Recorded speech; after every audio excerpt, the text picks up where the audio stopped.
Welcome to Bala cars. இப்போ நீங்கள் பார்க்க போகிற கார் பார்த்தீங்கன்னா டாட்டாவில் அல்ட்ரான் அப்படிங்கிற காரை பற்றி தான் பார்க்க போகிறோம். வாங்க வீடியோக்குள்ளே போகலாம். அந்த கார் பார்த்தீங்கன்னா டாட்டாவில் அல்ட்ரான் மாடல் பார்த்தீங்கன்னா 2023 மாடல், சிங்கிள் ஓனரில் தான் வண்டி இருக்குது அப்படின்னு இருக்காங்க. இது ஒரு டீசல் வண்டி தான். இது ஒரு டாப் அண்ட் மாடல் தான். சன்ரூப் வந்துடும், வாய்ஸ் கண்ட்ரோல் வந்துடும், டச் ஸ்க்ரீன் வந்துடும், ஏசி வந்துடும், பவர் ஷேரிங், பவர் விண்டோ வந்துடும் இருக்காங்க. புஷ் பட்டன் ஸ்டார்ட் வந்துடும், ஆட்டோமேட்டிக் வைப்பர் வந்துடும் இருக்காங்க. கிலோமீட்டர் பார்த்தீங்கன்னா 61,000 கிலோமீட்டர் தான் ரன்னிங் ஆகிருக்கு. கம்பெனி சர்வீஸ் ரெக்கார்டோட வண்டி வரும் இருக்காங்க. அந்த காரோட ப்ரைஸ் என்ன சொன்னாங்கன்னா 9,10,000 சொல்கிறாங்க. ரேட்டு குறைக்க முடியும்னு சொல்லியிருக்காங்க. குறைச்சி பேசி இந்த காரை பைப் பண்ணிக்கலாம் சொல்லியிருக்காங்க.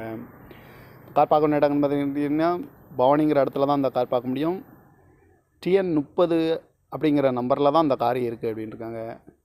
ஓனர் பார்த்தீங்கன்னா சிங்கிள் ஓனர் வரும். 2023 மாடல். இது டாப் அண்ட் மாடல் தான் இருக்காங்க. காரோட ப்ரைஸ் என்ன சொல்கிறாங்கன்னா 9,10,000 சொல்கிறாங்க. ரேட்டு குறைக்கணும்னு சொல்லியிருக்காங்க. குறைச்சி பேசி இந்த காரை பைப்பிங்களான்னு சொல்லியிருக்காங்க.